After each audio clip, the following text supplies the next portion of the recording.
Dire's turn to ban. It is Radiant's ban. It is Dire's ban.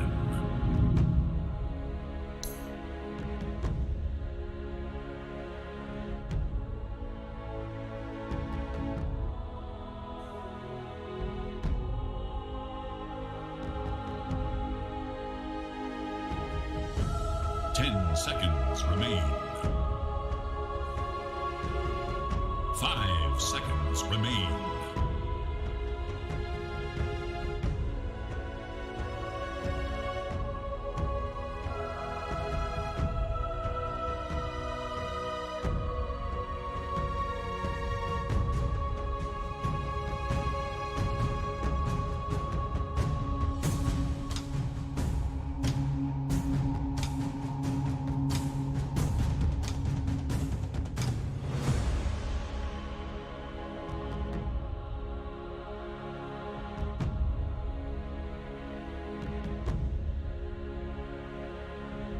Another series, more dirt coming our way, folks. We return for Live to Win versus Mudgolems, and we've switched it up. Okay, Pycat to rush away for a second, so I thought this would be a good opportunity to get in an interview.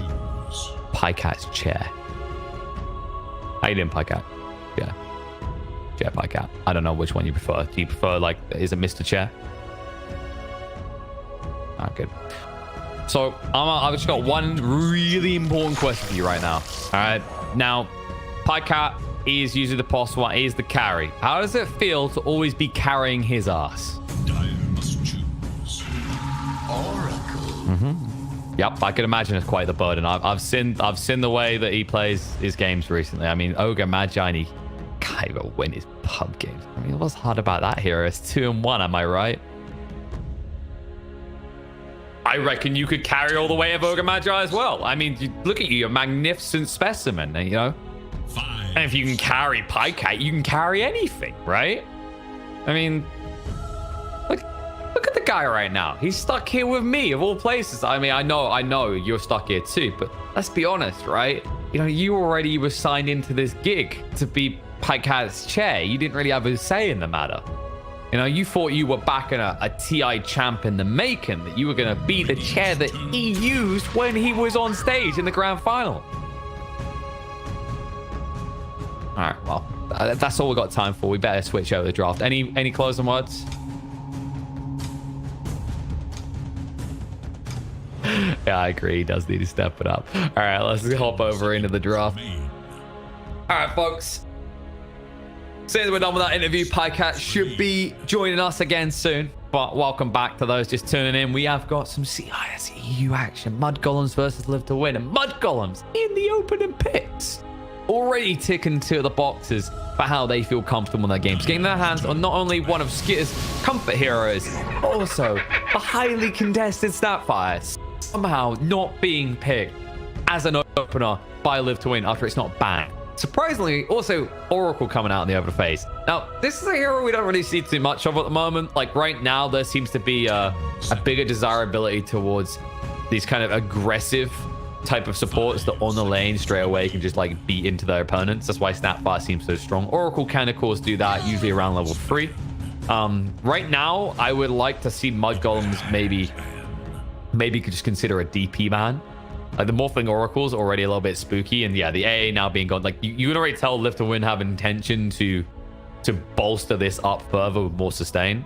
That's why they got rid of the Timber as well, because you know Mudgolems, they've already got 2 strength heroes. It makes a lot of sense. But I think if you're not removing DP from the pool as well, like you must have it, you're either getting rid of it or you have something in mind in the mid that can deal with the Death Prophet. But right now they're okay. That's surprising to me. The Enigma prioritization. Of course, I do believe Mudgolems won their experiences in the ESL. One was losing to Liquid's Enigma in one of the games. Maybe they're a little bit concerned about like a tri-lane shutdown, because that's the one thing, right? When you run this Enigma solo and then you have a tri-lane run on top, it looks quite strong. That's the only way I've actually seen the Enigma look fairly decent, right? Right now, we're just a little bit concerned there might be this ball up. Interesting that they get rid of the Beast. I mean, it doesn't have that bad of a matchup against the Oracle Morph. Because, of course, you know, Oracle, you're all about heroes that you can just dispel some big kill threat they have instantly, whereas the boars are just constantly renewing the slows. It is Radiant's man. There it is. See there. Thank you. But I mean, why would I even question it? You know, you're a captain for a reason. He gets rid of the DP. It just makes it a lot easier to approach your draft as well. Because right now, Live to Win also lacked like early tower pressure is the other thing. So getting rid of the Enigma and the DP helps with that a lot. Now, I'm not sure where they're going to go next. All right, Tusk. There you go. Yeah, so this might still be that they try and flex a tri-lane. I'm not sure what you slot in instead of Enigma, but Mudgolems had the right idea, and I believe I have been joined by the man, the myth. He's not mythological. His head is giant and in your camera's face right now. It is Piecat. Hello, buddy. 5 seconds. All right, I got all the serious analysis out of the way, so now we can just meme for the rest of the draft. Jeez.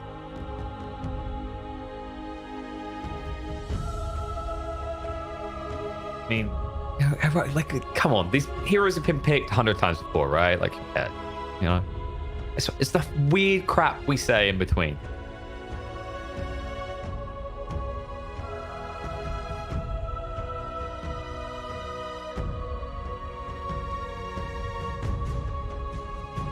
The hero that's going to be coming soon to Dota 2.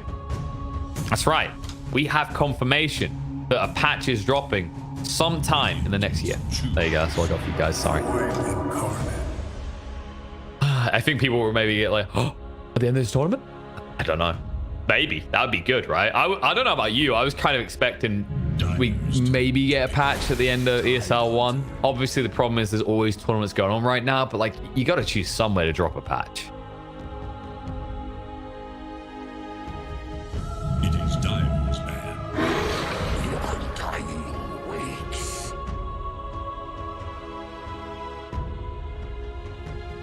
Yeah.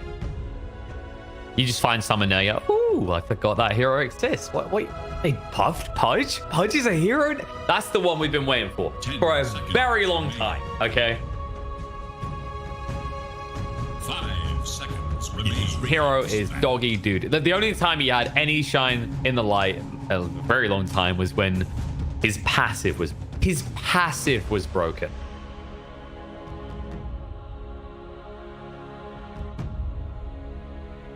It is Diamond's man. Ooh, I mean, there was like an attempt. I think it was back earlier this year. It was in the Pushka League, actually. A lot of teams kept trying Witch Doctor. And it feels weird because it's this hero that gets a lot of kills, but then what do you do with it? Because, you know, kills aren't necessarily worth that much gold. In the roles of Witch Doctor, what are you buying that has that big of an impact? I think it's good with certain combos. So if you like, I think last week a team ran Necrophos Witch Doctor, and they used it to burst down a Spectre, right? Because you Maledict, you gave him to half HP, you Scythe him, he's going to die to Maledict. But that's the only way I saw it look at anywhere near decent.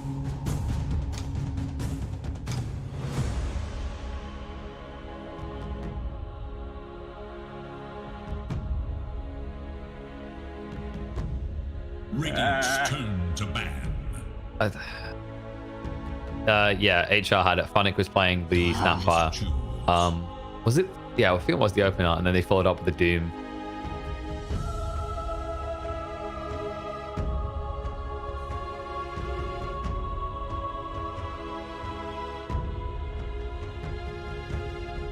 He's opened door above. 10 seconds. Yeah. 5 Yes. seconds. And then Sonic had his run with the Snapfire, but that game we didn't get the lifesteal that time around. So we've seen a lot of Snap. Lifesteal usually when it's not banned. I was saying, but you know, when we were just interviewing your chair, is the interesting part is the way that Live to Win opened the draft. That was very peculiar. Like prioritizing the Oracle this early gave Mudgolems a lot of time to respond as well. Because like I was predicting the DP ban. They got rid of the Enigma, which to me felt like they were reading what Live to Win wanted to do, which is try and run a tri-lane. Because then they pick up this Tusk. And that's the one situation where I think Enigma's been looking good at the moment, is when he can be just left on a lane alone and you just force a tri-lane.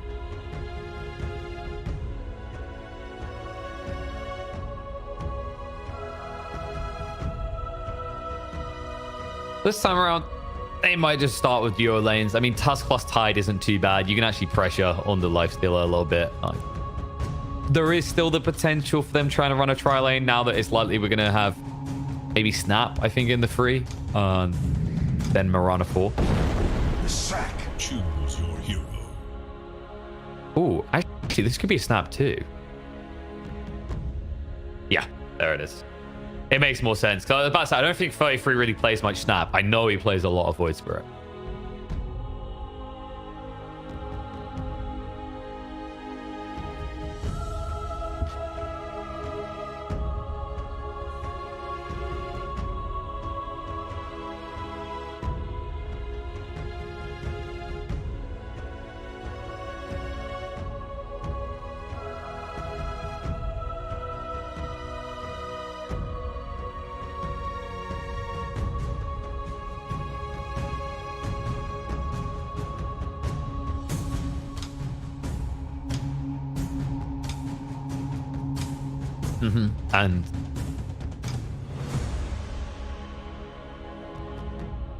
And also, this is a game where Leshrac actually has protection, right? You've got the Tusk and the Oracle. It's not like when we saw Lesh in previous days where it gets picked and there is literally no way to save this Leshrac when it runs in.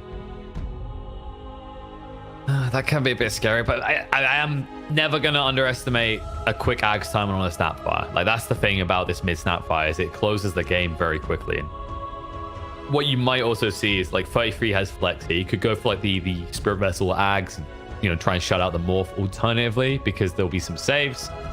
You could just go for Deso, and I know he likes Echo Saber, I think is what he built in his last Void Spirit, which that one was especially surprising to me because it's not an item that ever really gets picked up on Void Spirit. Yes, he had Echo Saber Deso. I think it was literally just like, the whole idea is you slice in and then you just get the 2 taps afterwards and you're dealing a lot of damage because you've built Deso. Because it doesn't apply on the cut through from Astral Step.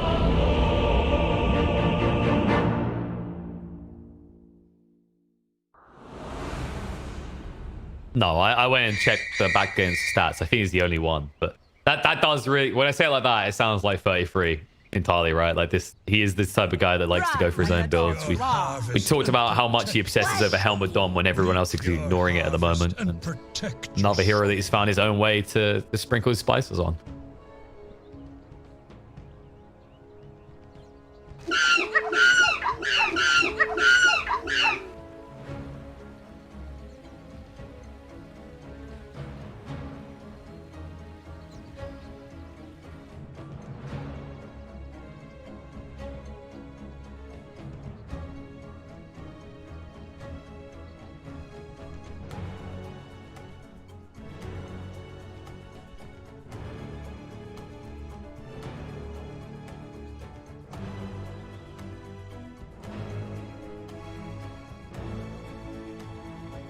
I think, yes. I was gonna say, like, the comparison for me is that there's a lot more volatility in mudgolems line up. So if they do start off well in their lanes, they very quickly could just stomp this game. Like, that is the scary part. And the worrying part is that the center of that is going to be the Snapfire. And like you said, you haven't seen too many, but the ones you do see, it's usually pretty dominant. I don't think I've seen maybe 1 or 2 performances for Branya. There are a few other mids who are absolutely obsessed with it at the moment. But the consistent thing that occurs is they almost always win mid. It's just the kit on this hero makes it almost impossible to lose mid, being a strength hero as well with so much health.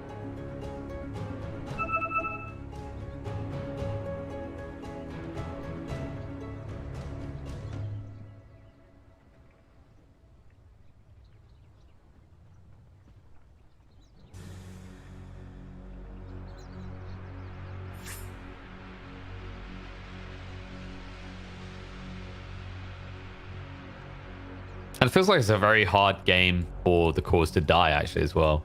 Like, Voice Spirit's very elusive. Lifestealers usually don't suffer too much themselves. And, like, you've got the Undying and the Lifestealer to save the Snapfire if she finds herself not being tanky enough to the front line.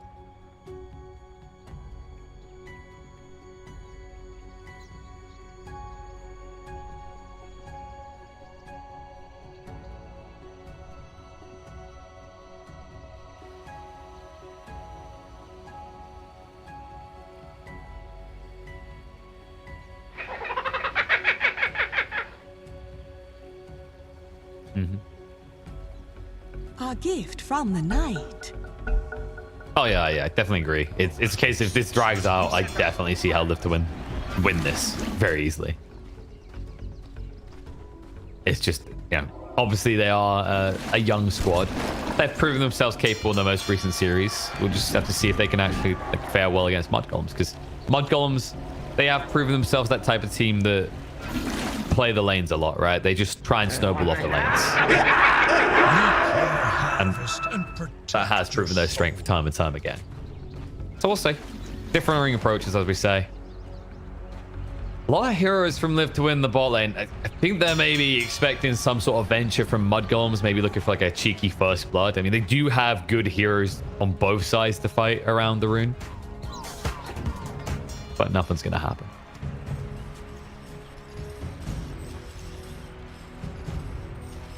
"30 seconds to battle."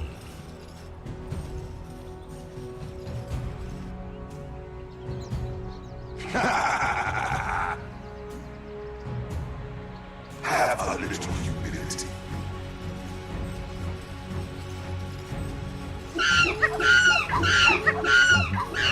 Especially if the Tuskling is here. They just get the tri-lane off.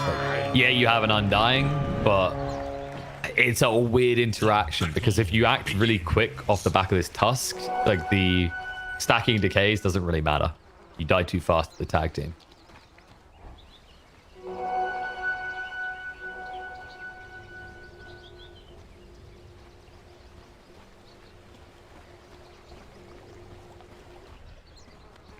Meanwhile, if mudgolems choose to commit to a tri-lane, you're a life stealer who probably doesn't want to be there in level 1-2, and then you've got a Mirana.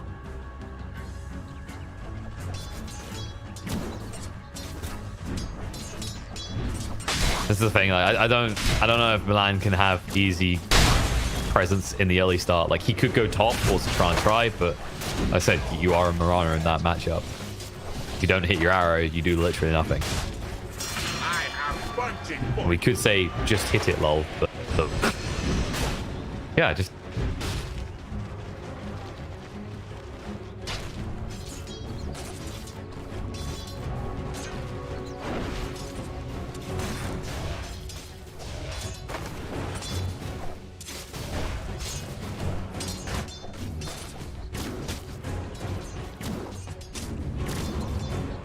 yeah. And then that potential kill that could occur mid. It's not the hardest to set up, as long as you don't get too greedy, because of course Baranya can initiate with the cookie, which is, even on a hero as fast as the Shrek, hard to dodge.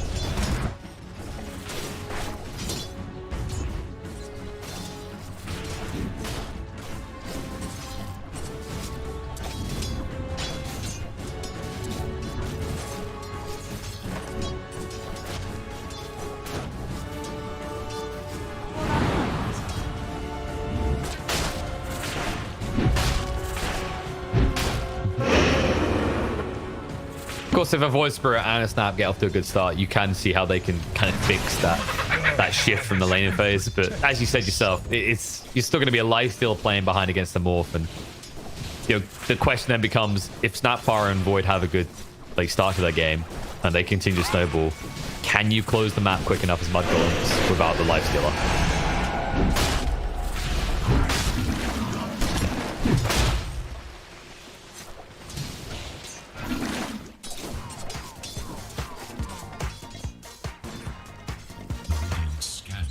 Eager to know Dire's whereabouts. Meanwhile, in the mid lane, this rotation's been spotted out. The scan has been thrown out. FN already suspected something was up, which is why he's not going near the creeps. Would be a big deal, because once Snap gets a slight XP advantage, it escalates quickly. It's a well played by him to make sure he doesn't actually expose himself. I'm curious to see what 33 is going to prioritize here, because I mean, it's a decent Ags game, but you are still against an Oracle, so that kind of cheeky idea of double silencing and bursting the Morph if you catch him with high agi can fall apart quickly. And then I wonder, maybe a quick Deso timing, but then you got to be like, does Skidder want that item this game? Can you find enough impact early on with it?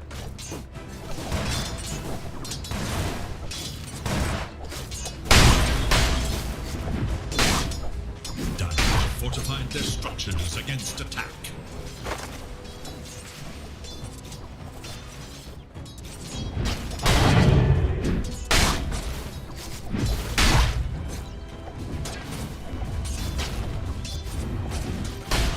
He subscribes to 33's feed, I guess. Yeah. You have learned Oh, nothing. that's what. It's actually Tusk who goes down. Is the arrow? Yeah. So that's the thing I was gonna say is that it was 33. I saw him do it in ESL. He done it on the Tide. Then we had Saberlight the other day on a Timber, and now we're gonna have another Tide doing the Meteor Hammer.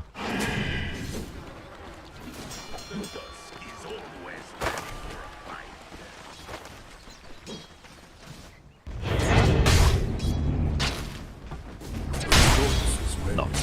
But you don't really need the extra tower push early, right? Like, or you shouldn't. You've got a Lash. One side's misstep is the other's cunning play.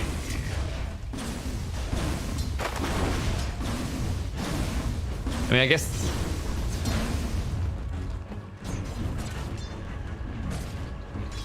This sounds like something theorized and planned out in one of my pub games. If they stand still, we could get them. Everyone build Meteor Hammer. Oh, kisses. I think Afterlife wishes he didn't pick Tide right now. That was painful. Easy.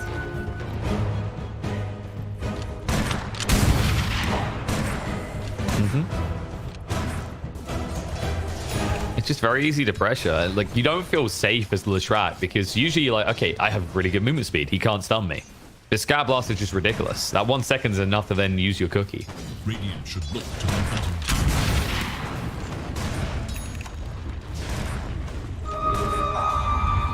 Is now Moving in.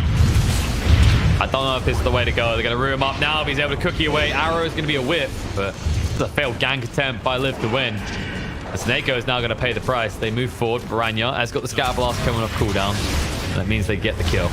Emotion's in way too deep and he knows it. FN's going to try and assist him, but Piranha, he's got the Soul Ring. Cookie's coming off cooldown soon. They can Ice Shards him in, but he should be able to escape. No! The Cookie cast. It's too late. to their bottom tower. The prize is mine. The Dire scan on the hunt for Radiant force. There is little hope Yeah, for it felt like he got a little sold out by his teammates. But as you said, the Arcane Rune, as soon as you see it on the Leshrac, you're like, okay, if we stand near, we're going to die as well.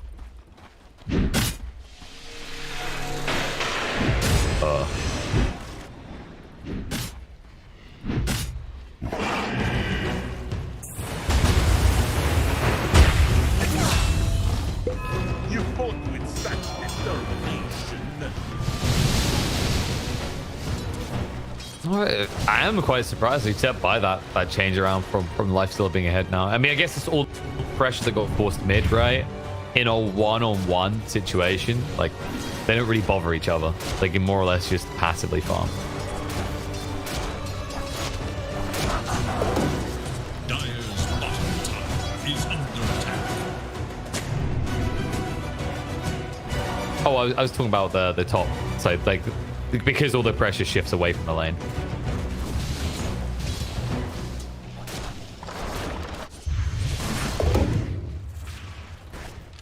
Nice try. The dust is always ready for a fight. Still farm center on the bot as well. But Afterlife is top of CS now. It hasn't slowed down 33. And it is easier to kind of find that impact as the Voice Spirit in this game, right? Like Tide, he can build these tanky items, kind of run at you, or alternatively, you could pick up a Meteor Hammer, as we've already highlighted.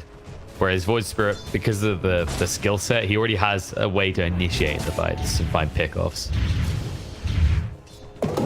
Radiant should look to their middle tower. Screws over the Lesh as well. It's like, you know, some people always go, oh, wait, you're not getting the Yules. Like, how are you going to set up? But the reality is, Astral Step is so stupidly good a setup itself. It's a 40% slow that you can easily follow up with a Remnant. So, initiation will not be difficult in this game for 33.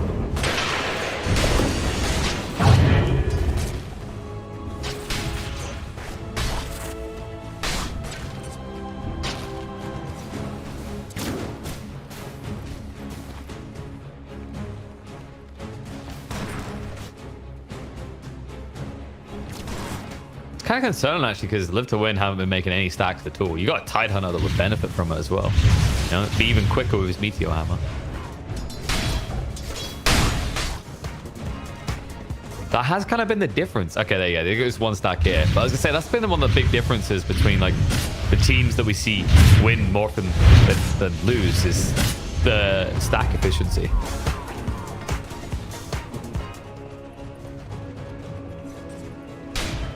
Oh.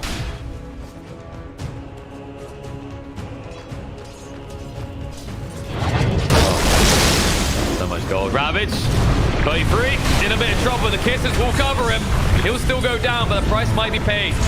Motioning a bit deep, trying to move away. Farda throws down the tombstone. FN chasing forward. They haven't got the damage to kill Farda, but they have got the damage to kill the Disco Pony. 33 with that buyback. He's angry. He wants blood. Snake will be found. They were hoping for something bigger. That's what they'll have to settle for.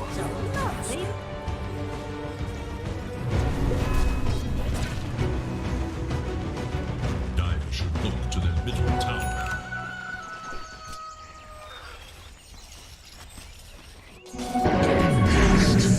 There is little hope for Dire's middle tower. Dire structures are fortified. It's a weird one. Yeah, I mean the weird part is right. Like he's on his way quickly towards an axe. You can actually see the switch up. As soon as that happens, he switched to Yules now. And I mean this doesn't feel like the greatest of Yules games. Even for a hero like Void Spirit, that almost never has a downside to it because you know you are up against a Lesh. That's a free setup for his stun. You're also up against an Oracle that can purge that off you. You have learned nothing. Radiant should look to their top tower.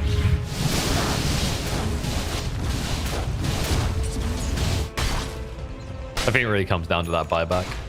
It's almost always the thing you see. You're like, oh, I'm having a great game. Queues up Ags. Oh, I just died and bought back. Let's get a cheaper item. Enemies. Like money. No. I mean, I'm not sure what kill he was expecting to happen there, because at that point it was kind of obvious FN was dead as well, right? Like there wasn't anyone else who was far forward. Not anyone who's worth a buyback anyway.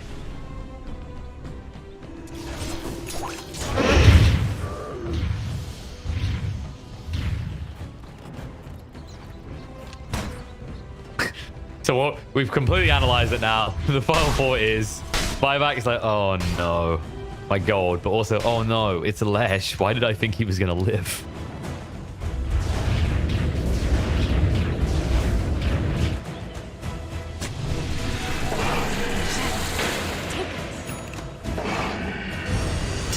Unable to get away from what would have been a painful death. And also Oracle now having 6 means next time FN does find himself down on Deep Street, he won't get beaten up by the Mudgolems gangsters. And that, however, is going to get beat. I mean, he's been tempting fate for a while now with his wanders around the Radiant jungle. Oh, Afterlife. Look at that value. Oh, he can now go farm a creep camp while 33 denies some of the creeps. We're never going to let up about this Meteor Hammer.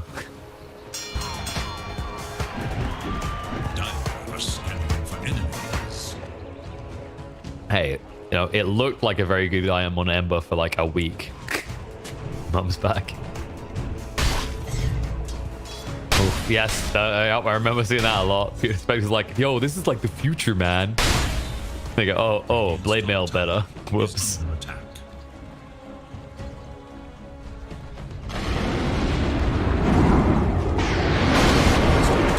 Well, they let him get it out this time. Kisses are going to be there, though. The Tombstone as well. He's got the Ravage, but I don't know if you want to throw it out like this. There it is, though. Sineko saves him with the Face Edict. Infest Bomb ready to go. Movement forward, Farda not quick enough to stay on top for the cookie. Might be turn on here. The Flesh Golem's been activated, but that doesn't make him invincible. Finds out quickly. And you brought the Lifestealer here as well. Like, this is just kind of awkward.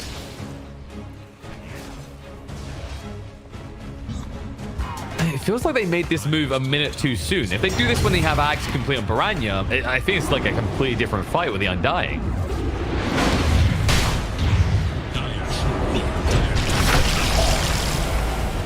saved. He's got the false promise as well, so they probably won't be able to kill him. Prezan himself says, waste your time, boys. I'm leaving. But they decided to go on a merchant instead. Right now, Tusk like, you son of a...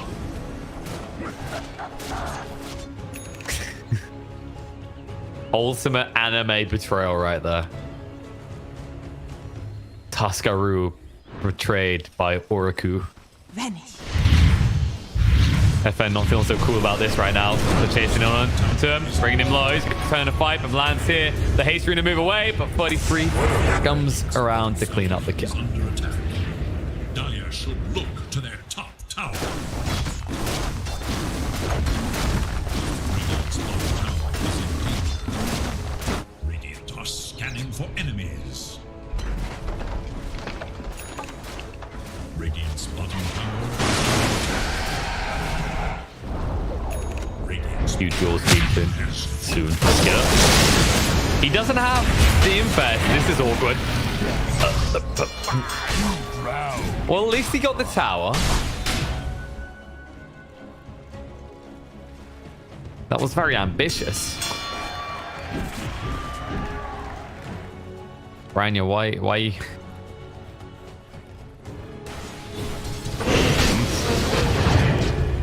Beam Hammer paying for itself by having people randomly run into your Ravages. Oh, catch on to Tusk, bring him low, and he's gone. They say, good job, guys. You meme hammered our building. Feel like we got the better end of that trade. Yeah, it's so stupid. Are you, oh, sorry, are we going the... Oh, man, 40 seconds where Snapfire can't do anything. Oh, man, I got... They could turn on him here. Ah, Spirit always feels so good. Oh no, slow-moving projectiles. Let me just press one button. Oh, so I'm going to do some setups first, then I'll press the button. I got more than enough time. Skidder doesn't have to care, because Ravage has been used. This won't happen again. Oh no. He invests. They're gobbling up. They're going in. One and another and another. It's a layered cake of death. And Live to Win didn't unwillingly take a bite. Moving in, they get baited towards their death. As Tusk goes in to try and help Afterlife, it's going to be free. The price of one. By price, I mean, they went in. They thought they were going to get one, but it was actually a bargain sale.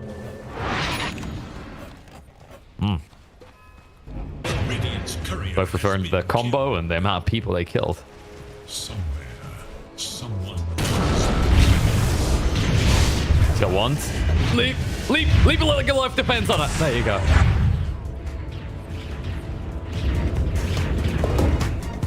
We don't condone kitty murder in this stream, okay? I mean, how would you guys feel if, you know, your cat had to fight a horse? Yeah, like a horse that is high on all kinds of ass. No, I wouldn't want to deal with that.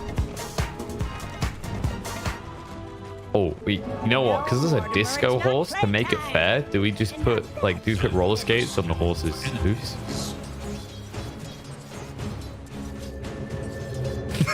How does that make it fair? Oh, God.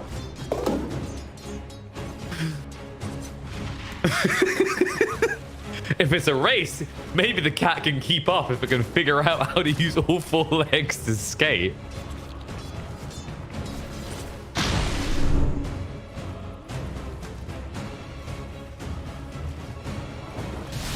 Whoopsie. Oh, Philosopher's Stone. Oracle is like, yes, please. Por favor, gold, senor. Branya is showing for a moment in the mid lane. They're going for the Roche. And it's somewhat fast for the tag team, but you can already see mudgolems no. And you're up against the gobble. You're going to become the turkey to feast on. That's the only gobbler's going to occur here if you hang around as Live to Win. Om nom nom. Who wants to play? Father in. Throws down the tombstone on FM. Bring him low very quickly here. Yours to save himself. Remnant is waiting to control him up when he comes down. They need to protect him with false promise. They can't. He's gone. Wolf's trying to pull down the fire. He tanked everything. The Ravage is going to come out. The fight's too split. Life delay is going to be brought down, though. Now they can turn and try and fight for more. 33 is going to be rooted up. Able to move away with the cut through. Nice save from Brian. Is going to bring him low. They get the kill to Morph. They'll be able to follow through Immersion. Saved by the false promise, but that's not the one they needed to save. Immersion will TP away, but Afterlife will be chased down, and kind of an awkward situation for Oracle, missing out and saving both of the big cores. Costs live to win the fight. Around my neck.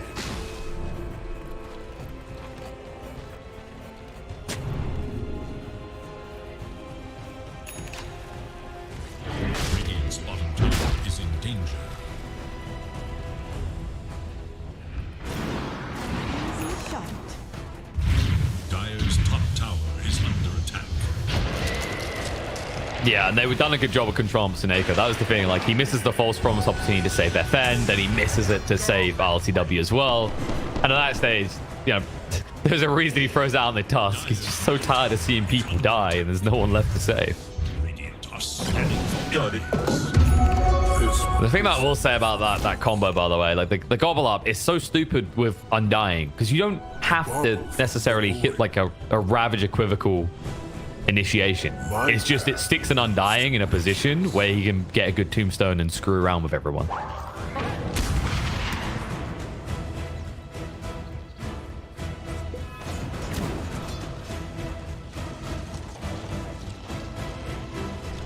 After all that, BO3 getting very close to his Ags now, and LTW, what are we going for here?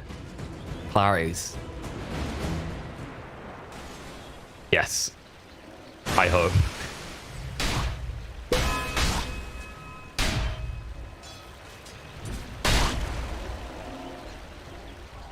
Yeah, I kind of like looked at his money and was like, oh, that can't be everything. I was like, let's check the... Oh, it's only it's only Clarity's coming out.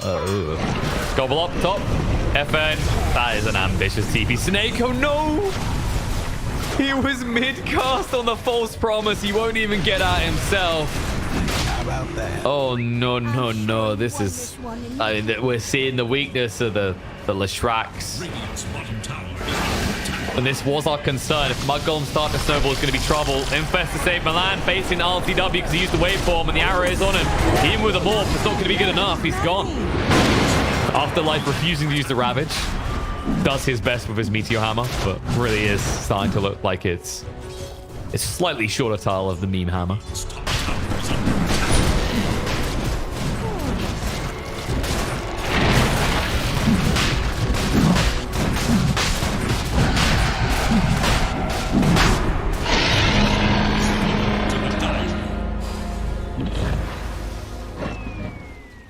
Uh-oh.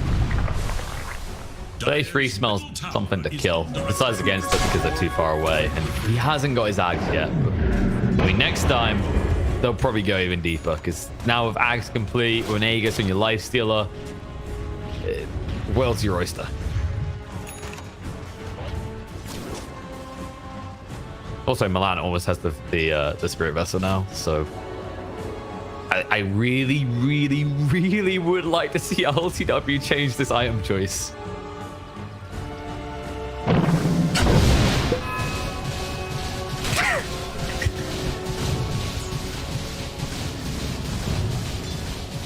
No, and it's also the fact that, like, you know, your game was already doubly hard due to the Ags on this Void Spirit. It's going to be triply difficult once that Spirit Vessel's complete. And there it is. Starts out, cut into him. He's gone. They'll find Tusk as well. Tombstone's down to make sure there is no punishment for this, as 33 will drag the snowball away. They'll clean up the Oracle as well, bring him low, not able to finish him off.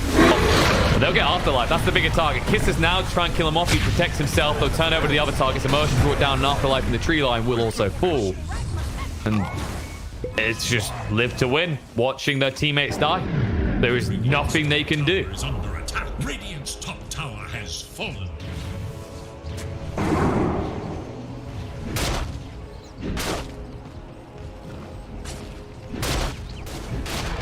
Radiant's middle tower is under attack.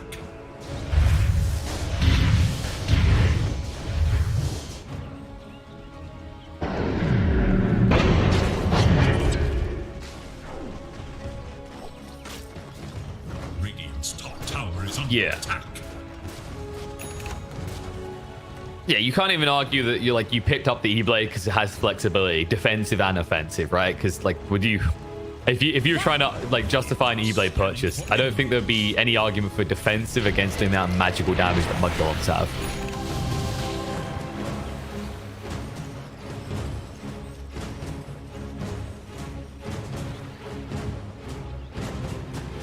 Still not changing that build. It's like the more you two talk about it, the more different items you suggest than what you suggest I'm gonna add on to it, all right? If you can. One more mention and it's gonna be a Daedalus queued up next.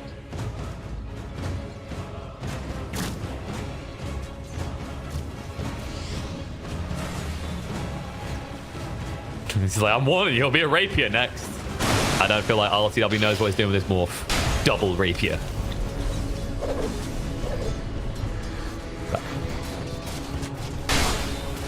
Oh. Interesting. I guess his logic is as long as I survive. Like right now, all that matters is that we're always present as 5, and BKB does make you unkillable. It does feel in some ways overkill, but it should ensure that you can't be brought down at all.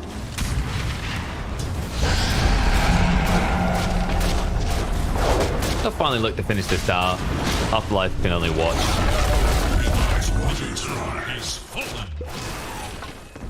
Maybe the more surprising part is he didn't, like, as soon as they got their hands on the Aegis, the BKB was his intent. He didn't get more greedy. Oh, FN. He couldn't get rid of the catapult. They glimmed for it. He's done. How about that? Right now, I don't want to try and guess what the F stands for in F. Sparta. He's going to get F'd himself, throws down the tombstone, stands, drowns. He will be E-bladed off.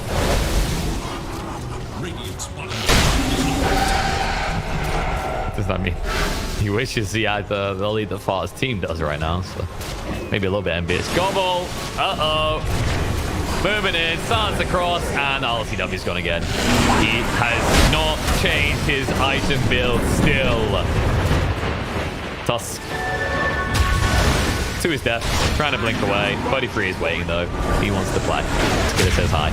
They even use the kisses. They're going to force out the false promise. Everything to try and protect the Tusk, but that means everyone else is going to die for it. Seneco's brought down. Tusk is still going to die. Skidder is fine. We'll give over the Aegis though. Please feel free to ravage right now, Afterlife. I don't think my problems care. Good lord.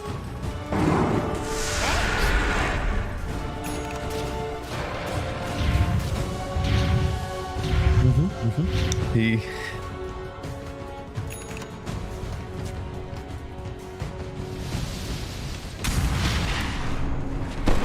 But what he's doing with the build he has is like, you know, that's like, wow, I'm kind of impressed.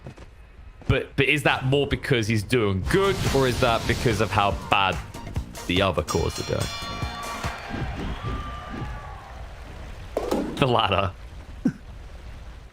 I mean, maybe it's unfair to say the cores. I feel like as a team right now, this has felt awkward. He had like 1 or 2 times where the support duo felt impact early on, but time and time again, you know, the false promises and they're not able to grab to save the big targets, or there's no snowball save for, you know, like your Lishrak. And now all this effort from Mirana kill. Look at your back line though, you're in trouble. Oracle has the false promise himself. Mirana is still going to get away. And now they can just turn to fight. LTW can't stay here. Stone goes down. Drums get activated, ready to fight with him. He'll turn into life, still look to back away. Oracle is now dead though. Getting rid of that tombstone, but LTW is not able to. He has to go back and try and finish it off. They're screwing with him. He knows he's done here. E-Blade to try and protect himself. Wait for him to try and get away, but Varangi's been holding the cookie the whole while. He'll stun him up now. Arrow through isn't even needed. And that's it. They know. You could tell that they were just kind of off tilt at that point. GG gets called. Mudgolems take game 1.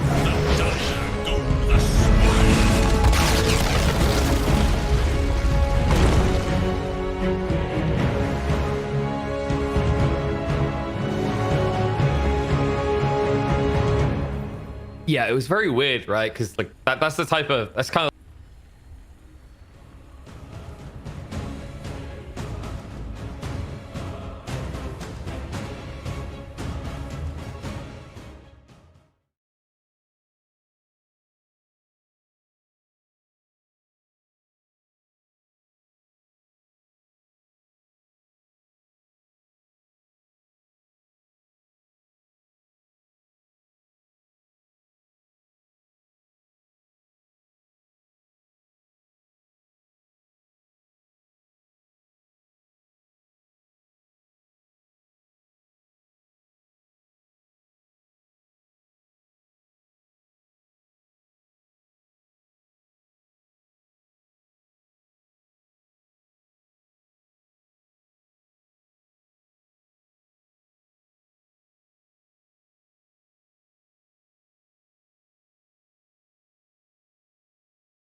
Radiant's turn to ban.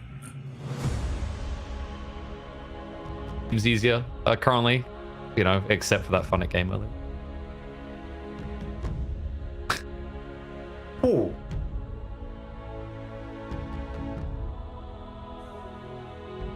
Seconds remain. Who would have thought it? Skidder on about one of 5 different Radiant's turn to I couldn't listen. Any carry right now. Lifestealer, Faceless Void, Sven, Spectre, and there's one I'm missing. I haven't seen him too much on the PA at the moment, but that's like the other one you can slot in there a lot. 10 seconds. Sure, I'm like I'm giving full credit to Skitter's flexibility as a carry, playing 5 heroes competitively. Okay, that's not like I dig at him as well. Like that, I think just right now there is a handful of carries that are miles ahead of the rest because they're so easily swappable in drafts.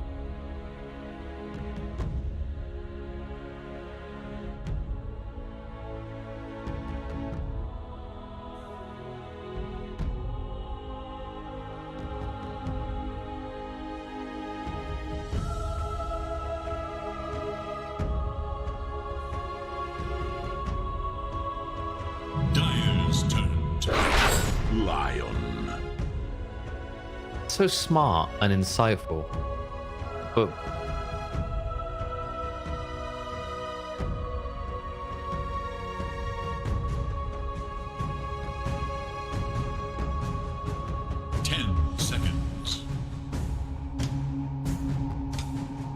that's so smart and insightful, Pycat. Apart from the fact that they picked the Faceless Void and they tied in the openers. Radiant's So, turn to pick. yeah. You're saying in general, usually they, yeah,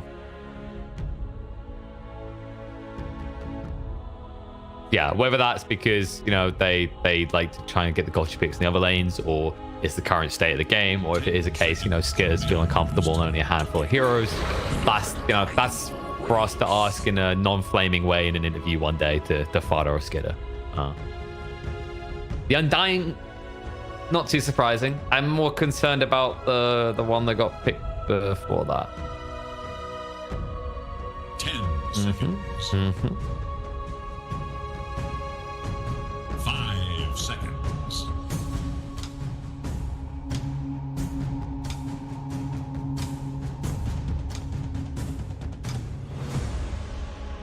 Dire's turn to ban.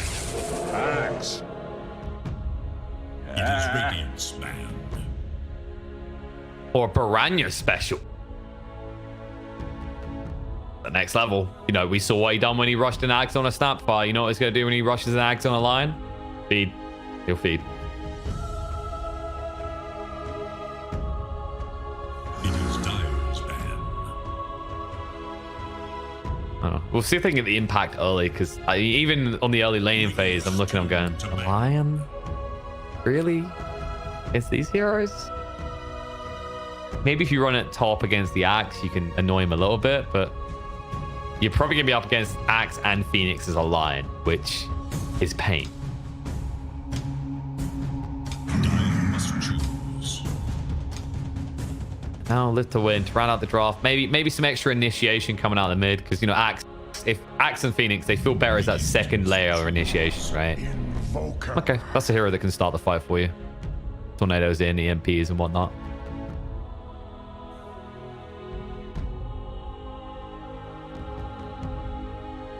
All the spirits are gone. 10 seconds remain. Dun dun dun. Wow. Remain. Or Spirit Breaker if you really want to scrape the absolute bottom of the barrel. We got them all. Or Brewmaster if you're one of those people that was the last person to come up with something in the spirit statements and that was all that was left. Your hero. Oh, okay.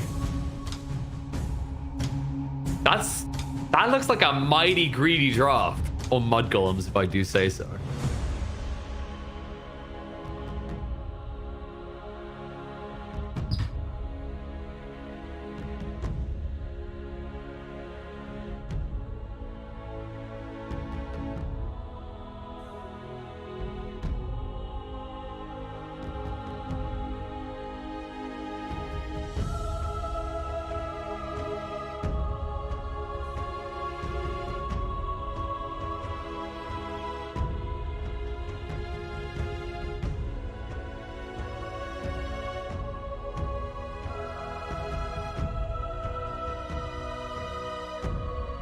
Yeah, that's the thing. This shouldn't be a free morphling game. Like, the heroes you're up against, percentage based, the spirit verse likely coming out. It's the case, like you said, they got the flexibility around that. I'm expecting Invoker's probably gonna be one of the Quaswex Invokers in this game.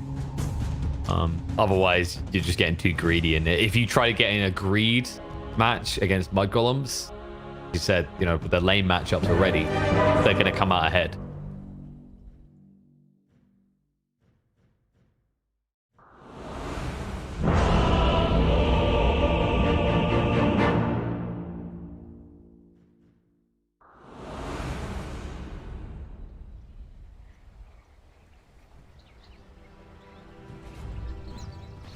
See, so far nothing out of the ordinary. Live to win, just shifting the normal places. Probably looks like they're going to stick Seneko bot. I mean, you do have kill threat on the runes. These 3 heroes actually,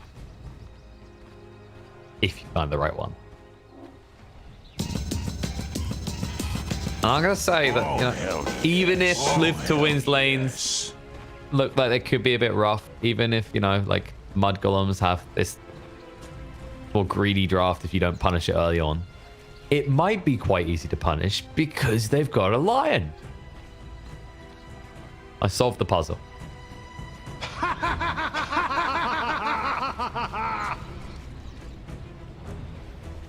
So, not so much what, but how he does it. Are we referring to how he's going to feed? Just 30 seconds. There we go. Quite possibly. Sometimes axe, maybe, as the game goes on, especially. It's like, oh, he's gonna call that asshole. Whoop, got him.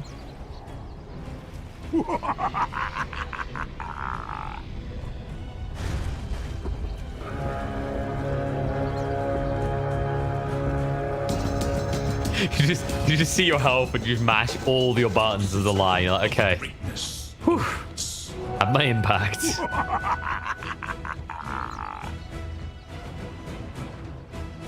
Let's be honest, when you sit there trying to manage drain someone this type of game, you feel like a crappy version of a Shadow Shaman. At least when he stands still, he stuns someone.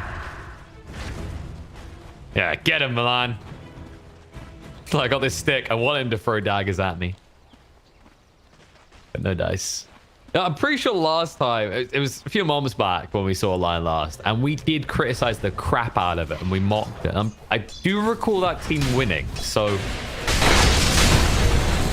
No, that was like yesterday with Shadow Shaman. We saw a line. It was back when we first started casting together, and we mocked the crap out of it. No, we done it at Shaman as well. That was yesterday. Oh yeah, like, you know, Lion and Shaman are the 2 heroes that every 2 to 3 months a team makes the mistake of trying at once. It's just like one of those type of situations, like, why don't we pick this hero? And then afterwards, with the lost screen in front of you, go, I remember now.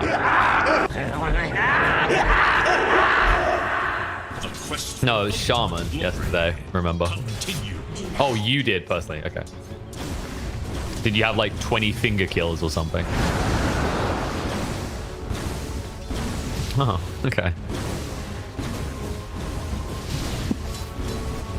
At least you didn't torture yourself with it too long. The important part is you discover these things. For example, if I didn't try and, like, for example, play Tidehunter 5, how would I know not to?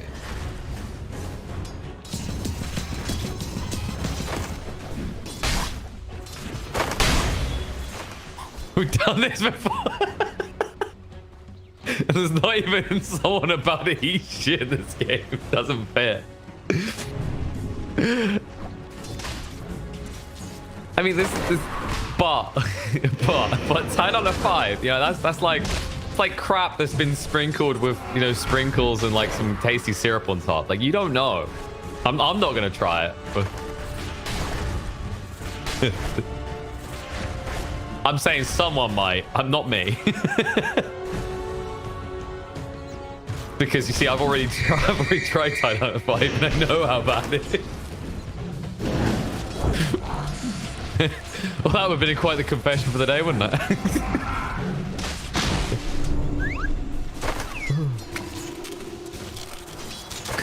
Ha ha ha ha ha. It's okay though. No one's eating as much crap as the Skidder Void is right now. Poor guy. The burner for his regen quick.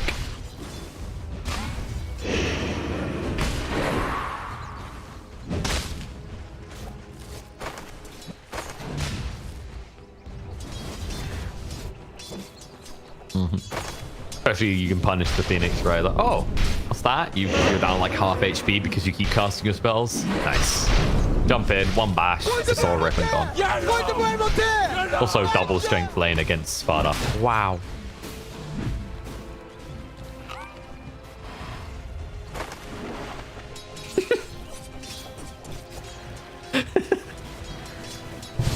I mean, the problem with that is like he's on your lane, so you're gonna see him move his hands for you. Like, no, no, no.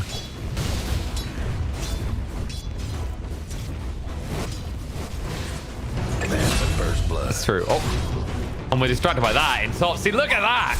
We've played the Lion. He has value. He has relevance. He's not complete dog crap, just mostly dog crap. But Milan is making it look like cat doo-doo at worst.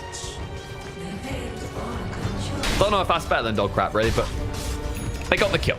That's what matters.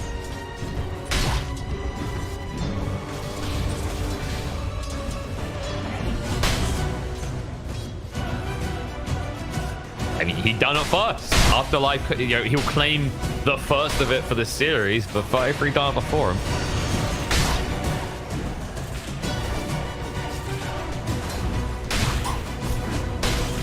You know what my favorite part is? Like the other day, we were just referring to 33 as like a carry player playing from the boss 3. How often do you carries build meme hands?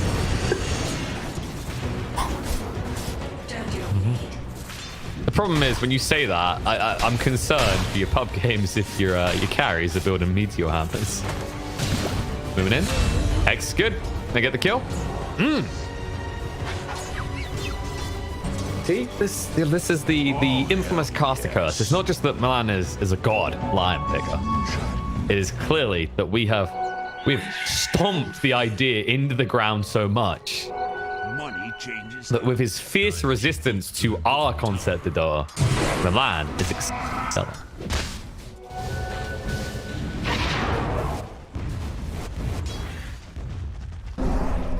The good news for FN, Morphling getting a kill lead, it's not one of those matchups where it just becomes completely volatile straight away. Like, you're still going to get pressured, sure, that was always the case. It's not like when it's an Ember or like a Void Spirit and they get a quick 6 and they dismantle you.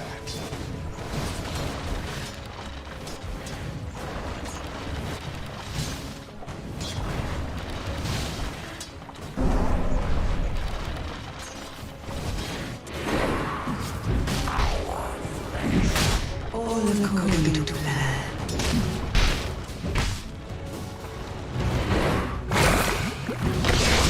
Hey, fishy, fishy. Sleeping with the fishies. Windlace roaming lion. Oh. Merchant sniped out. That's his mask as well. He's got no regen left. Uh-oh. Yeah, but if they kill Farda. Okay, they decide against it. Time dilation comes out and Tombstone goes down. Tombstone against the Axe is going to feel like a weird one in this game for Farda though. When Afterlife is spinning like a Beyblade, he may regret dropping Tombstone.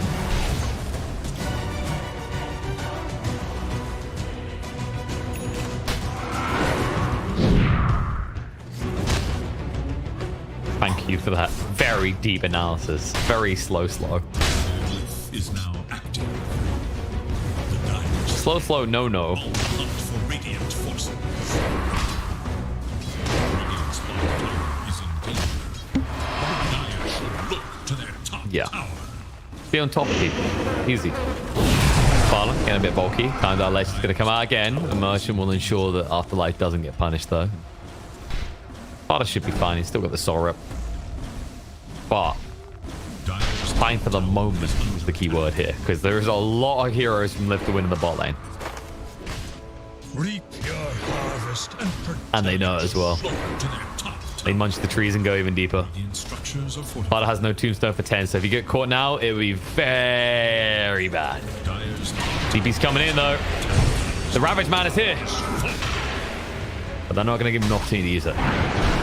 Carter. Got the stick. Can get it out. Soul Rip. It's not good enough though. We'll throw down the tombstone. Immersion is able to dive away.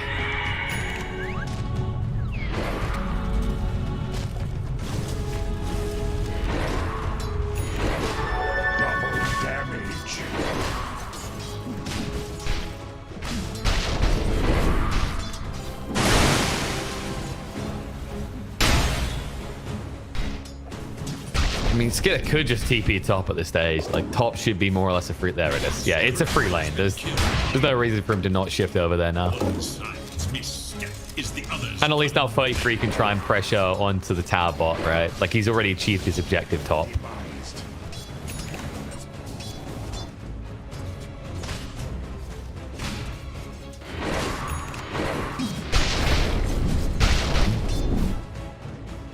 You know why he's really called 33, by the way, right?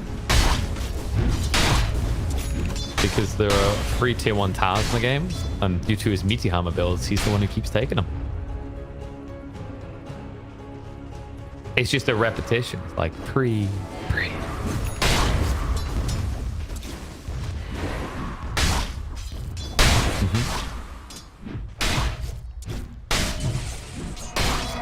Okay, so... No. I'd explain it. They both share a keyboard. This is how they make godly plays all the time. They're splitting the work.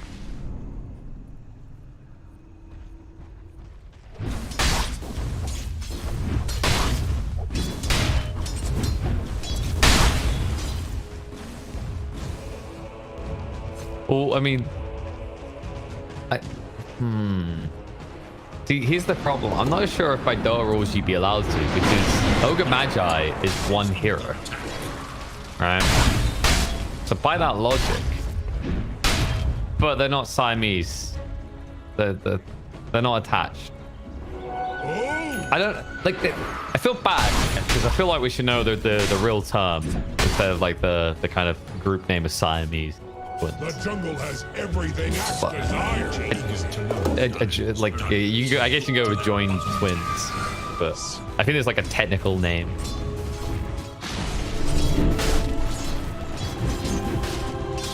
Yeah, conjoined. I think. Like, you know, for example, there's like probably a good technical name for like people that ruin my games, but I do just refer to them as dogs. To be honest. Immersion. They pick it away. Exactly. but they're like a little chihuahua. There's no bite.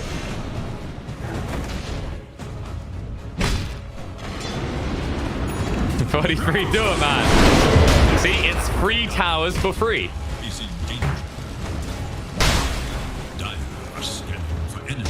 Don't argue with those numbers. Afterlife is quick on his way towards a blink though, so live to win. We'll be ready to fight to win soon.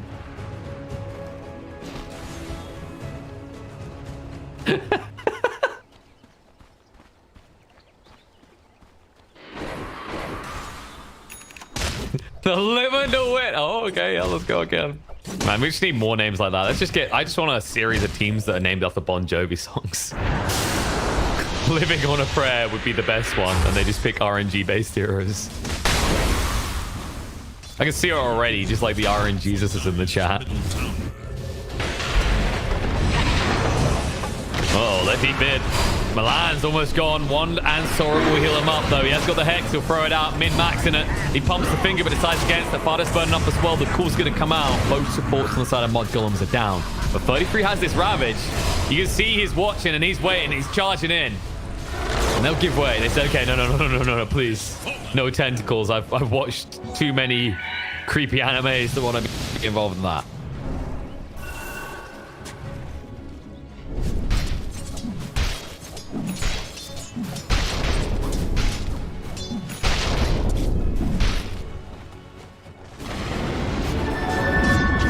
Now fight. Dire's bottom tower is under attack. Somebody's on a roll. Oh, hell yes. Oh, hell yes.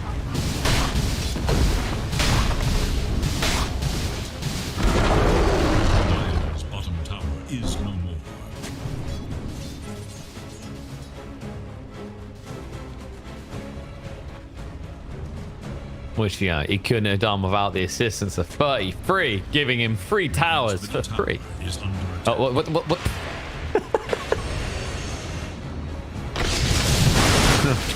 Just 5 more. just Seneca can do that. Just 5 more. Dire's bottom tower is under attack. I was just enjoying the weird little moment they had blocking each other in the trees. Dire's bottom tower is Yeah, they feel good about this game. Even sharing farm, look at it. Ranyan 33, buddies forever. Let's get up, jump in, X gonna go down, EMP as well. Have they got the control? No, they haven't. That was never gonna work. Over level 2, cool. Turnaround coming in, 33. He wants a good ravage. He might not need to. If they can just slow down Afterlife, they can slowly right-click him down, but no. Brandy says creeps. Must hit creeps, and Skidder agrees because this is what POS 1, POS 2 players do. Especially when they pick Morphling and Void. What they might do now is Roach. I'm telling you, without the line, they couldn't have popped that Lincoln so easily. And, you know, they gushed. All right, now I'm reaching. Credit where credit is due here. Okay.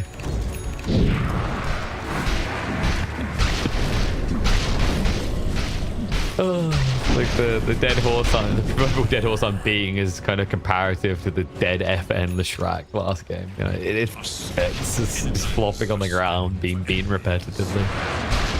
You know, credit where credit is. Wow. I mean, they actually do turn into Magikarp when Milan casts his spells, so that is quite fitting here. And also, credit where credit is due, but he's only died twice this game. Time is money. But so far, Seneca's died 4 times.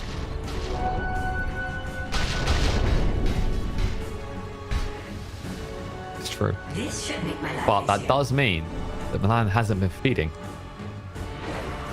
Yeah, it's like he's my professional analyst. Let's ignore his inability to math, guys. Sometimes math, sometimes math. Chrono. Oh no! They didn't catch Afterlife, but they'll still be happy with the FN kill. And I don't know what Immersion's hoping for here. This is not going to end well. X'd up. They haven't got the follow-up stun, but the Soul Rip brings him low, and that's a double kill for Skidder.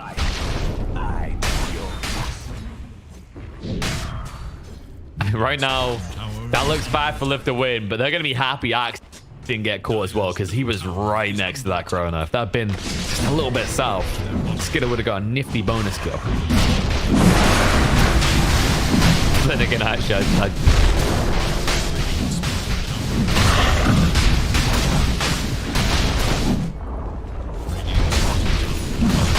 I think so. I think this is Piranha's game right now. Just let him have whatever he wants. The classic, I must waveform onto the Roche to ensure I get it.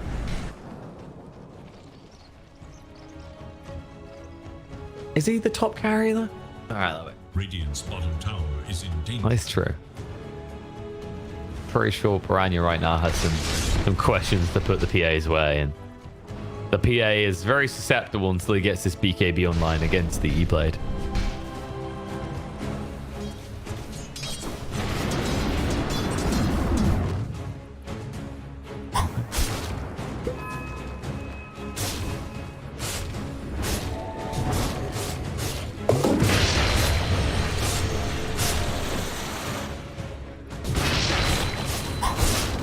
Sounds like you really want 4 in Doa.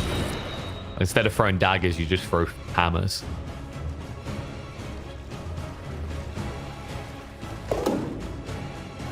Oh, yeah.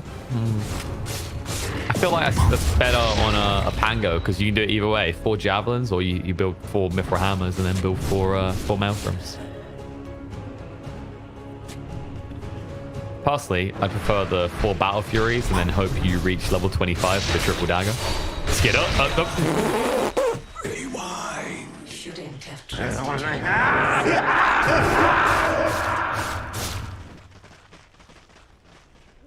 I mean, my favorite part is Skinner's like, I can do this. I'll walk away. Instead of, like, I think his best chance there is you just start attacking and hope that you bash him. Sparta, not a good initiation target, and that's going to be the false promise used to save Afterlife. But will it save him indefinitely is the real question. Sunstrike on the side. They actually do find Seneko. 33's able to run him through. Sparta is brought down by FN Sunstrike. Afterlife now in trouble. They're staying on top of him. They do manage to TP away the Oracle, but Afterlife's not so lucky. Axe on axe action. Okay, that was an adorable attempt at a play there from Afterlife. Dunking the creep was actually the smart move, but now he just looked stupid. Hell yes. Dire are scanning for enemies. Look at that. Another 4 minutes has passed since our last line forecast, and it is still no more deaths.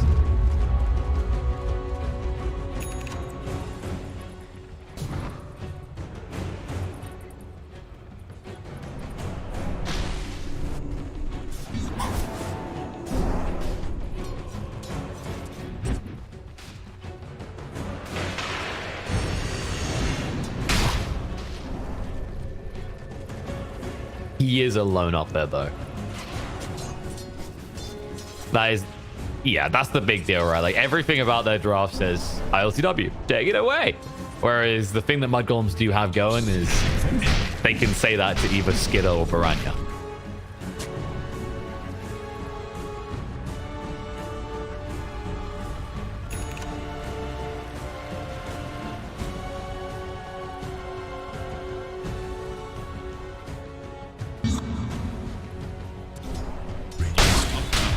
Is under attack.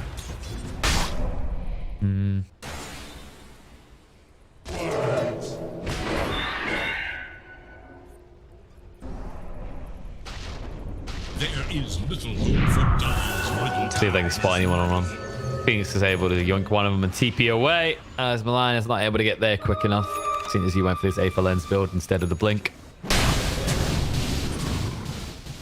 Maybe we'll just see mudgolems just shift towards taking the tower quickly. They haven't got too long left on that Aegis. I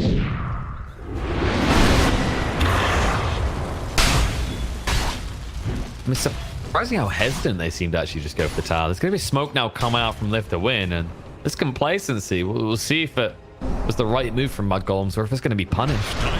Because Axe is waiting bot, and Skidder, well, at least he used the Mask of Madness early this time. And Dying is here as well. They know if he's got the wall in the high ground. Jump in. Nice time walk away, though. Sparta is here in case they continue to pursue. They're going to look to turn around now. They got the time walk.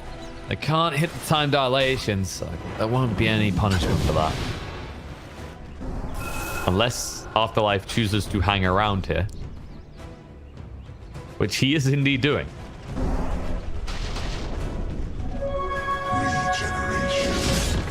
Oh, fine. Finds LTW, moving in, and there it is. E-Blade into the finger, and death is all that this assassin feels. Seneko will try to run away. Aegis has been taken away, but Baranya, oh, he's feeling good about this. False promise going to be forced out. Seneko able to salve up. The disarm will ensure that he might actually survive this, but the soul rip afterwards might... No, there it is. Salve definitely saved his life. Meanwhile, in FN land, 33 is looking to play. Sadly, he did forget about detection, so FN able to get away with this. The problem is, off the back of that move, mudgolems could probably take 2 tier 2s now. If it wasn't for the lad in the bot lane. Tower is under attack.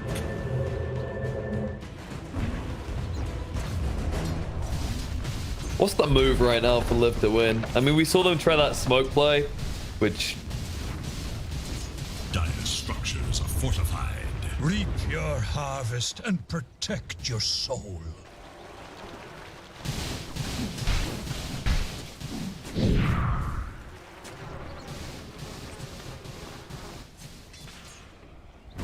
Dire are scanning for enemies.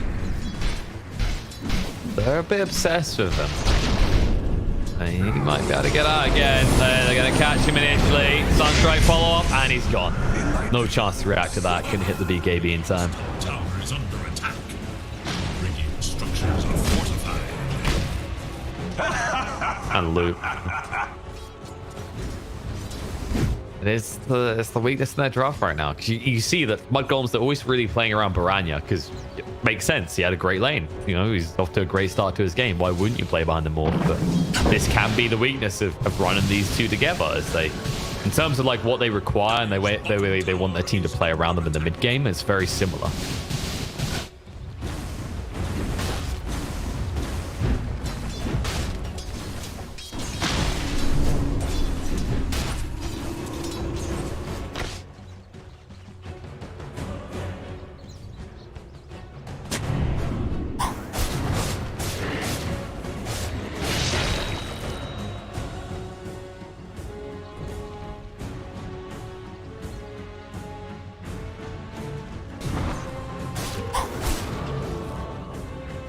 Kind of hit the nail on the head with that comment about XP. It just seems to be the kind of repetitive pattern with these Phantom Assassin picks. Like the hero kind of gets away with farming where other carries couldn't, and I think a big part of it is this blur.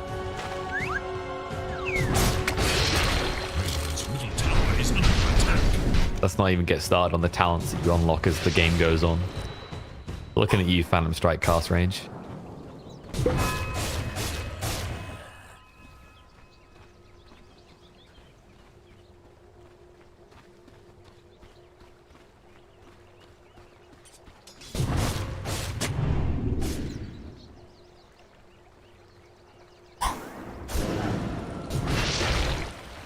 We've definitely seen the fragility of having these kind of one carry lineups though.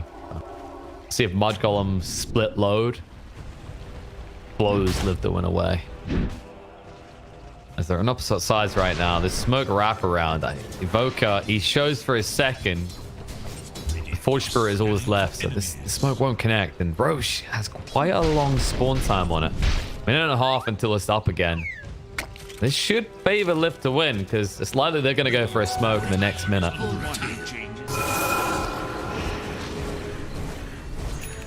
Ooh, they almost have the Ags as well on FN. One component left.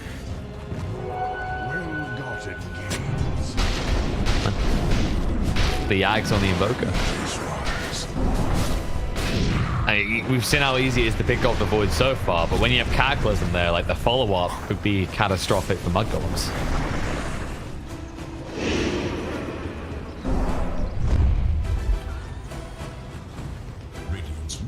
There it is. That's the smoke we were looking for.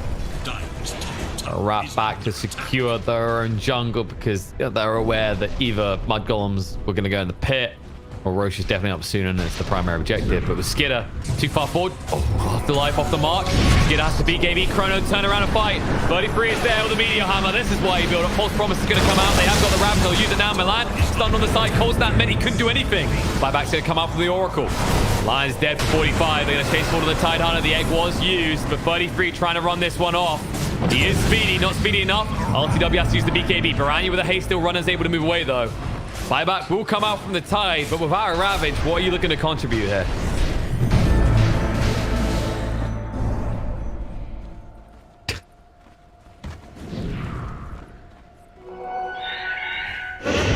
What a move. Afterlife. Uh-oh. Tombstone's down. They need to deal with that quickly. Instead, they're focused on fodder. Maybe the wrong play. Wait for through to cut the back line. Turns to the axe and controls FN up. Ryan's looking to E-Blade him and burn him down. The damage is good enough with the finger. The adaptive strike through. They'll chase forward on Afterlife next. 33 slowing down to Neko as well. He did buy back. That's going to be costly. Gone for 60 seconds. The cool control is out into the axe. The Meteor Hammer follow-up will ensure that Afterlife is not getting away. That's way too many zombies to escape from. 3 down. Look at that. Roche easily secured by mudgolems. Yeah, LTW gets this DD, but he's not going anywhere near that pit. Sorry, you would in this game, or are you think you're memeing on me as hard as the item that 33 has, sir?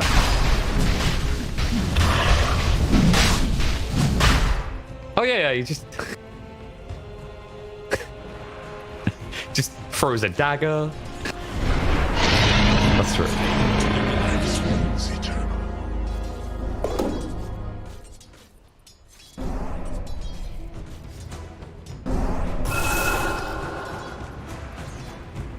You know what it was? If he was level 25 and he'd taken triple dagger, he would have went in just for you, Pikecat. He would have crit all 3 of them.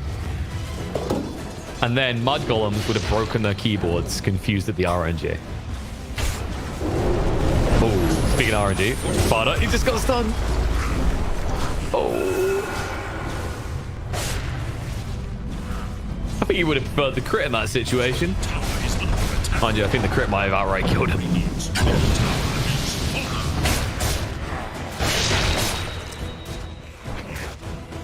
By the way, I think my favorite part about this is that Fada has the Never Shawl in this game against the PA and only has one arm. That's a bold lad.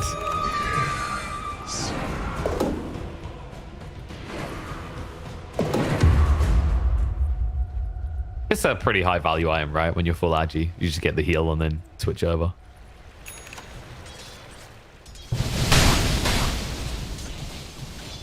Look at that morph ready to push on top. He's going towards the Skadi next, which against Oracle Phoenix.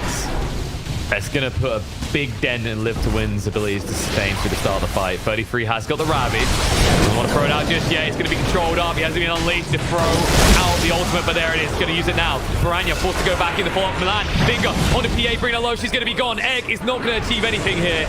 Gone for 85 seconds. No buyback with the Phantom Assassin. The Chrono's going to go down on FN. Yes, they stun up Skinner, but now invokes in a lot of trouble. Piranha will just focus straight away, go to the back line, takes out the Oracle, already used the false promise on FN. And FN trying to run away, but the time dilation is just too much. 1 or 2 bashes and will bring him down. Waveforms through. Control is good. Disarm to try and slow down the morph, but the damage is done with the Tombstone zombies there as well. They'll clean up FN. They'll turn on immersion. Yerax gets away. But the damage is really done. Dire's top tower is under attack. Radiant structures are fortified. Dire's top tower is under attack.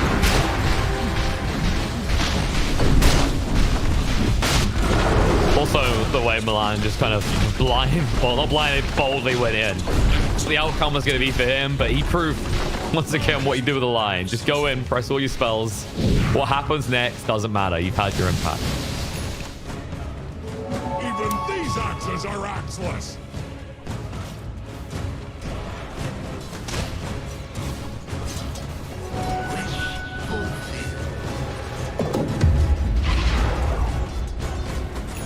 Definitely doing waves in this game.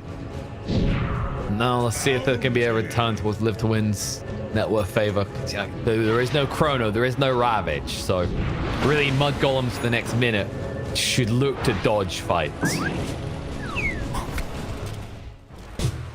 And then party again, because it's not going to be long until the Ravage and Chrono are available again.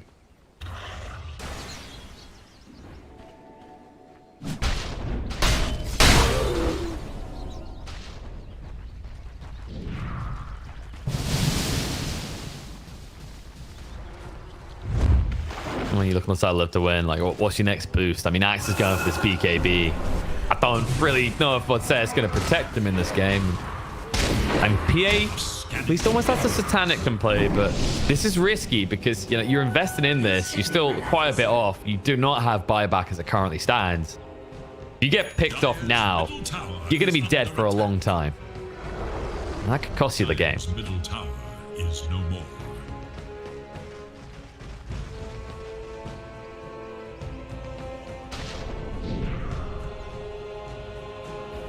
Luckily, buyback is not the most absurd amount of money from this stage. He's still 1,400 gold short. The creep waves are pushing in, so as long as they prioritize the Phantom Assassin, you know, LTW could get up to that point. But yeah, when you buy the recipe in the Claymore, I'm pretty sure he's not going to save for buyback in this situation.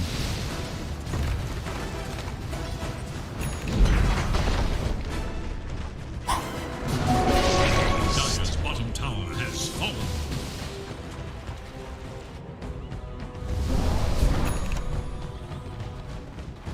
It's a puzzle. They're going to look to fight as well. Dire's bottom tower. This one they've smoked up. Oh.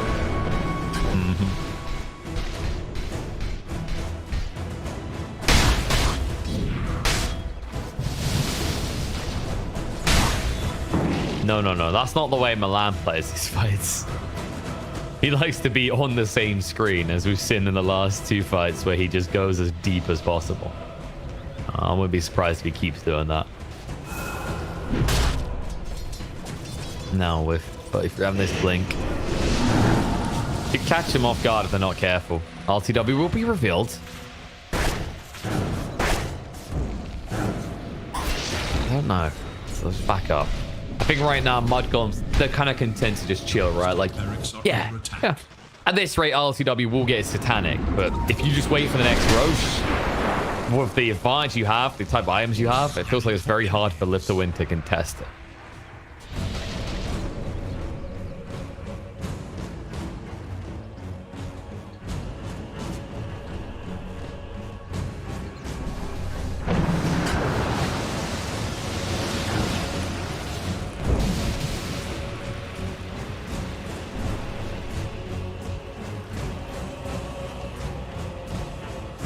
I mean, I don't feel like this is a BKB game we're talking off anyway, right?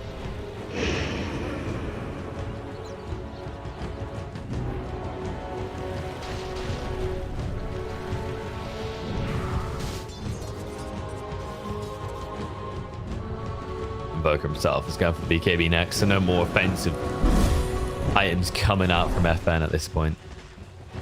It just feels like, you know, more and more, the longer this game goes on, like you said, they got multiple scaling carries on the side of mudgolems, and the way it Live to Win itemizing, you feel that there's no diversification. It's even more on LTW to max impact the start of these fights and continue to do so.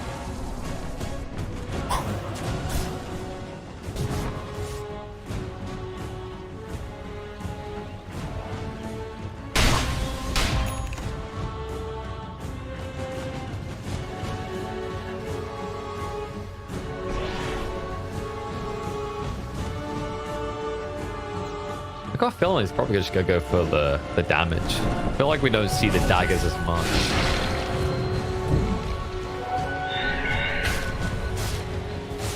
Like, it used to be the daggers were just ridiculous, because I believe they used to be on level 20, and it made a lot of sense. That was back when you could do the artillery Battle Fury build. You just stack Battle Furies and throw 3 daggers. Kill everyone. Tell you know, you do it. 100 games, one of them's guaranteed to have a meepo in it that hates you.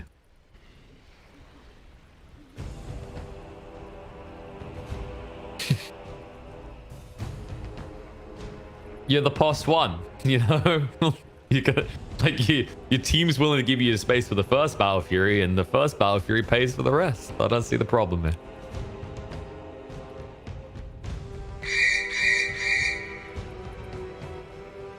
Well, you wait for him to go near a creep wave. Then he's not farming. What an idiot. If he's already geared, I'm already geared. Bring it. He's got to find me at some point. Yeah. All I need is one shot. And I'll make it count. There is like this opportunity where you just burst both the supports with instant crit daggers. So like, it's the gamble. I think it's like, in a lot of ways, it feels the safer option, right? Like coup de grace is kind of, I'm in. I'm gonna just kill this one person. Whereas the triple daggers is like, I can just poke, and the moment we see a weakness, we go. I don't know if I'd say mudgolems are gonna give you that opportunity though, because you know, when you look at their heroes, the mobility, the blinks, the way they shift around the fights, like if they see you throw a dagger, they're gonna jump you.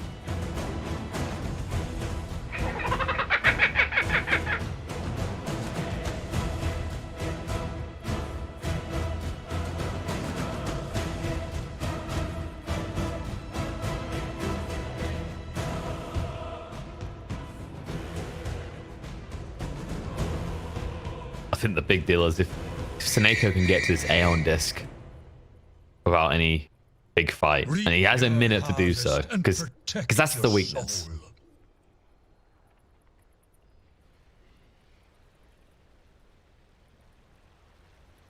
That's the problem, right? Like if you know you've got that save and it's very hard for them to grab him straight away, then LCW can play more loose in the game. He doesn't have to have a heart attack when suddenly he's zapped by 1,000,000 damage and there's no false promise.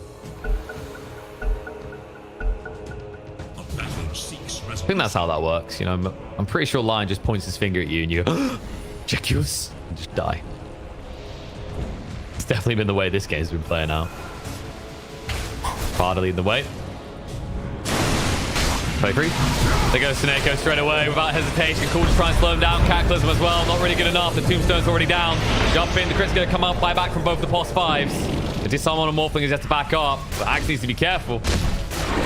They do get rid of the Tombstone. Jump in, Ravage. They go for the Oracle again. They want to get rid of him before he can use the false promise. Yes, he's on himself. Varanya dodges out the dagger, looks to move away on the back line. They're going to lose the line, though. Skinner's going to go down as well. They ignored LTW. And a backfire quickly. Varanya needs it now. Has got the waveform. He-Blade to protect himself up to the high ground. TP out.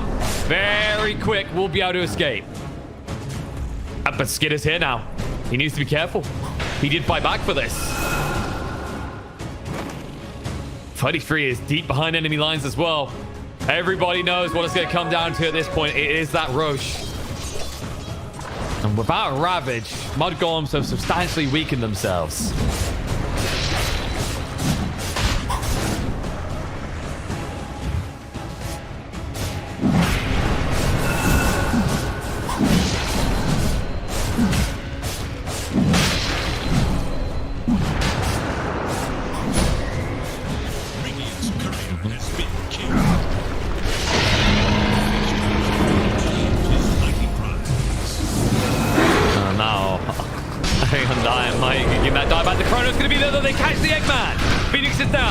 Turned around on two with the MKB, doing a lot of work here, trying to get rid of that first life, but the stun's going to come out. The first hit, Skidder able to move away. BKB runs out though. Piranha needs to escape as well. They activate the BKB on LTW, which means they can't turn on him. The back line cut by Milan will save the day, but cost him his own life. 33 not able to snipe out Seneko, needs to move away with the spider legs. Able to do so quickly. It's going in and out. Gets the buyback out of the Phoenix though, and you know, if they eliminate him in the next fight without Egg, get a little bit painful for Liv to win.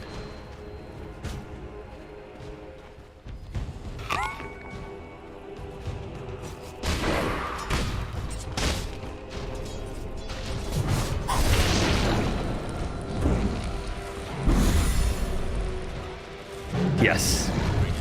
Tower is under attack.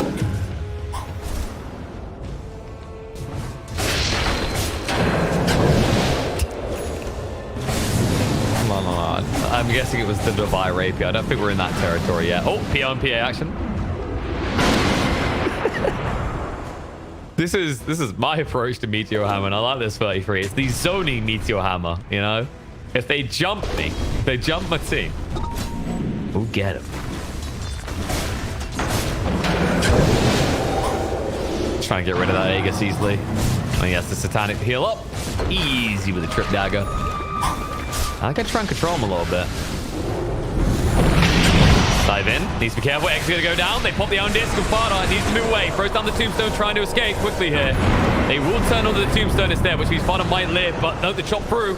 Tornado follow-up as well means the E-Blade is going to protect. They're trying to get rid of the Tombstone quickly. They do heal it up. He's going to come on LTW. They're just screwing with him. He's running out of mana. Has to get rid of the Tombstone. Able to do so quick enough, but now out of mana completely.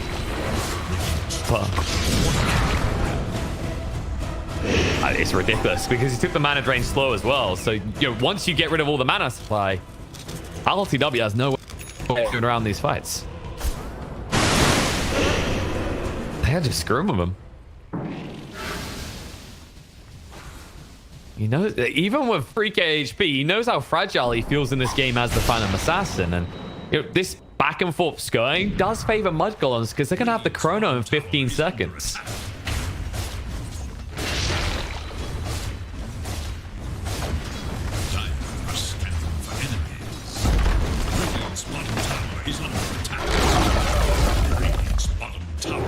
Greedy boys even got the cheese as well.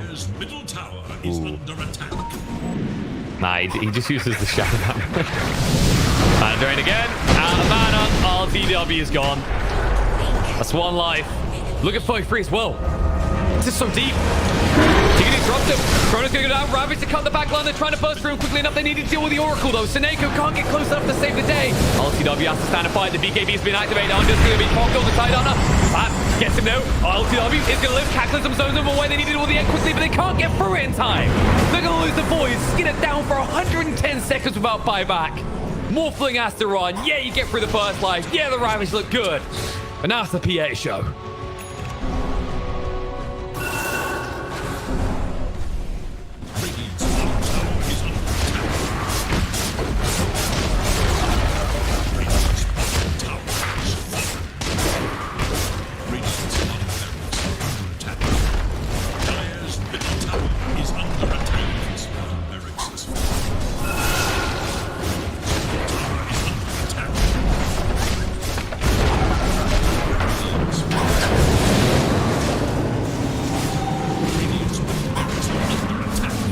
They seem a little bit hesitant though, so it's 2 lanes and back, which does give you a healthy net.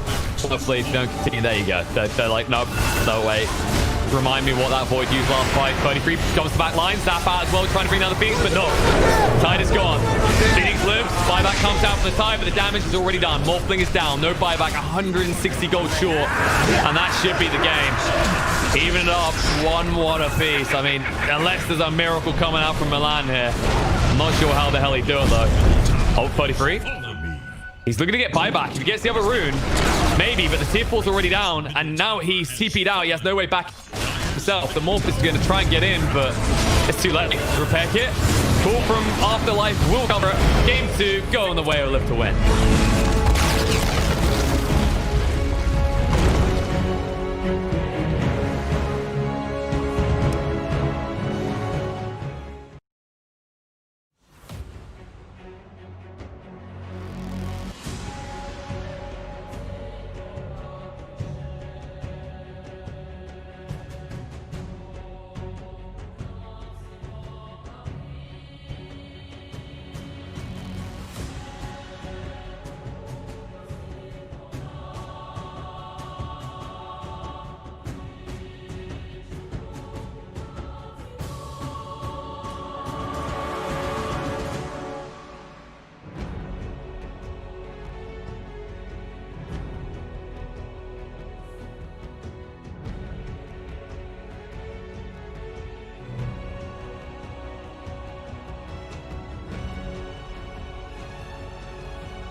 Dance me.